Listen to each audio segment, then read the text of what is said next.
Welcome আরশি। আমরা সবাই তোমার জন্য ওয়েট করছিলাম।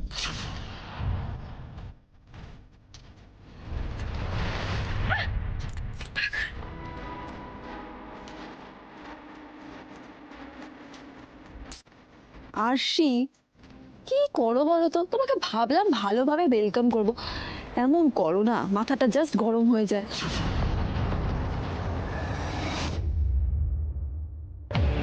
যে আমার জন্য অপেক্ষা করছিল মানে, আর ওরা কেউ তো আমাকে দেখে একটু অবাকও হলো না। তার মানে যে আর ওরা সবাই জানতো আমি এই বাড়িতেই আছি। কোনোভাবে ধরতে পেরে গেছিল কি, কিন্তু কি করে?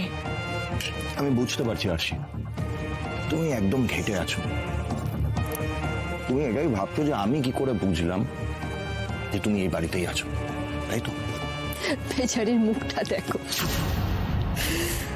পুরো ঘেটে গেছে, চমকে উঠেছে পুরো। ভীষণ কনফিউজ হয়ে গেছো না আরশি? না সিরিয়াসলি, আমার ওকে দেখে কিন্তু ভীষণ মায়া হচ্ছে। তোর মায়া তুই তোর কাছেই রাখ। শোন, আজ অব্দি কোনো পাপী পাপ কাজ করে জয়ী হয়নি, তোরাও হবি না। শেষ অব্দি আমি জিত। রিয়েলি? তো প্রাণটা যদি না থাকে, এই জেতা যেতে কি করে হবে? হ্যাঁ সেই, এবার না ওকে সবটা এক্সপ্লেন করে দেওয়াই বেটার। ওয়েট আ মিনিট আরশি, এক মিনিট।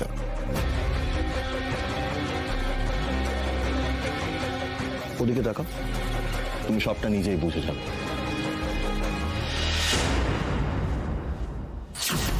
কই কই, এখানেও তো যে নেই।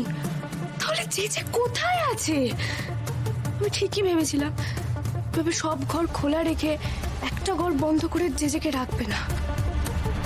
এখানে দাঁড়িয়ে সময় নষ্ট করে লাভ নেই, আমাকে বাকি ঘরগুলো খুঁজতে হবে, আর সেটা খুব তাড়াতাড়ি।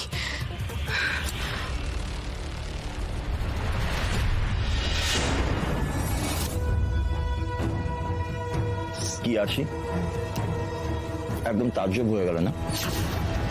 আই হোপ আমার এই সারপ্রাইজটা তোমার ভালো লেগেছে। আসল কথা কি জানো তো আরশি, তুমি যে এই বাড়িতে ঢুকে প্রত্যেকটা মুহূর্তে আমাকেই খুঁজছিলে, সেটা আমি খুব ভালো করে জানতাম। ইনফ্যাক্ট এই বাড়িতে ঢোকার পর প্রত্যেকটা মুহূর্তের খবর যে তুমি সাক্ষ্যজিৎকেও জানাচ্ছিলে, ওকে আপডেট করছিলে,